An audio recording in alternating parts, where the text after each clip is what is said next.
Assalamualaikum warahmatullahi wabarakatuh. Perkenalkan, nama saya Rahma Eka Putri, NIM 22043129. Di sini saya akan mempresentasikan tentang perlindungan konsumen.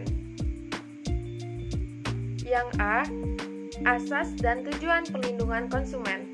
Perlindungan konsumen merupakan perangkat hukum yang dibuat untuk menjadi pelindung hak konsumen. Azad Nasution berpendapat bahwa hukum perlindungan konsumen adalah bagian dari hukum yang memuat asas-asas atau kaidah-kaidah yang bersifat mengatur dan mengandung sifat yang melindungi kepentingan konsumen. Sedangkan hukum konsumen adalah hukum yang mengatur hubungan dan masalah antara berbagai pihak satu sama lain berkaitan dengan barang atau jasa konsumen. Perlindungan konsumen ini diselenggarakan sebagai usaha bersama berdasarkan 5 asas yang relevan dalam pembangunan nasional, yaitu yang pertama adalah asas manfaat. Dimaksudkan untuk mengamatkan bahwa segala upaya dalam penyelenggaraan perlindungan konsumen harus memberikan manfaat sebesar-besarnya bagi kepentingan konsumen dan pelaku usaha secara keseluruhan. Yang kedua yaitu asas keadilan. Dimaksudkan agar partisipasi seluruh rakyat bisa diwujudkan secara maksimal dan memberikan kesempatan kerja kepada konsumen dan pelaku usaha untuk memperoleh haknya dan melaksanakan kewajiban secara adil. Yang ketiga yaitu asas keseimbangan. Dimaksudkan untuk memberikan keseimbangan antara kepentingan konsumen, pelaku usaha, dan pemerintah dalam arti material dan spiritual. Yang keempat yaitu adalah asas keagamaan dan keselamatan konsumen. Dimaksudkan untuk memberikan jaminan atas keamanan dan keselamatan kepada konsumen dalam penggunaan, pemakaian, dan pemanfaatan barang atau jasa yang dikonsumsi atau digunakan. Yang kelima yaitu adalah asas kepastian hukum. Dimaksudkan baik pelaku usaha maupun konsumen menaati hukum dan memperoleh keadilan dalam penyelenggaraan perlindungan konsumen serta negara menjamin kepastian hukum. Tujuan dari perlindungan konsumen ini sendiri yaitu yang pertama adalah untuk meningkatkan kesadaran, kemampuan, dan kemandirian konsumen dalam melindungi diri. Yang kedua yaitu untuk mengangkat harkat dan martabat konsumen dengan cara menghindarkan dari akses negatif penggunaan barang atau jasa.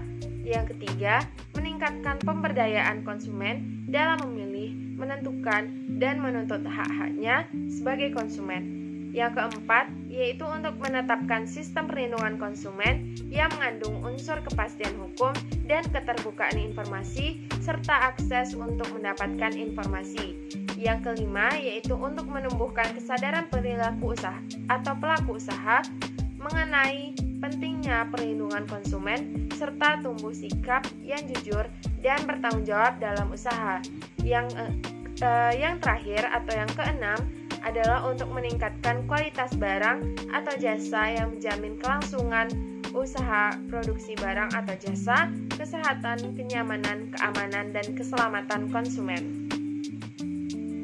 B. Sengketa konsumen. Yang pertama yaitu mengenai pengertian konsumen.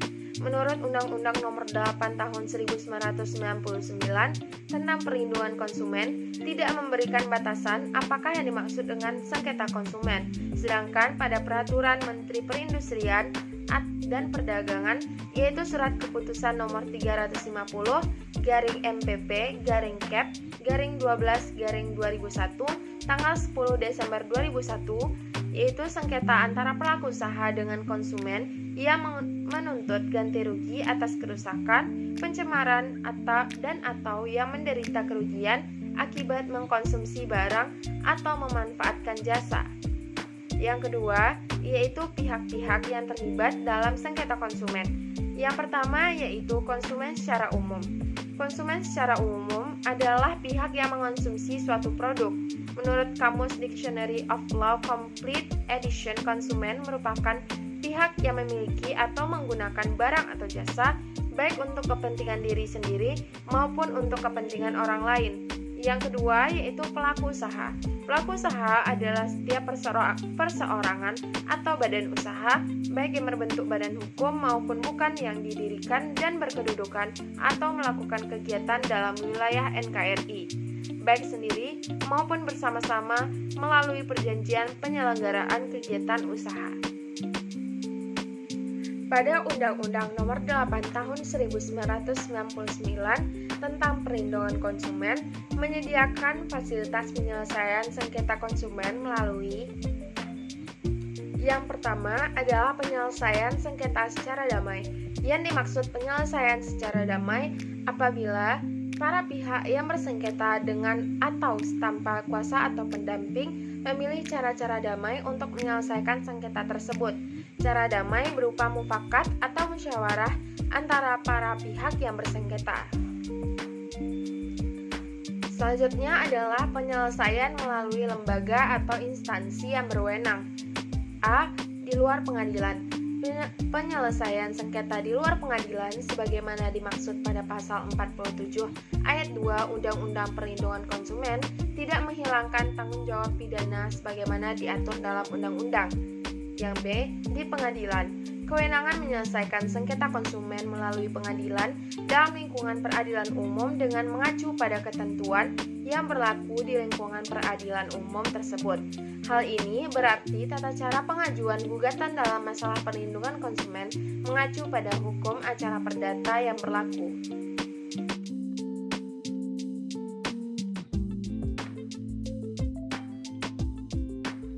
D. Badan Perlindungan Konsumen.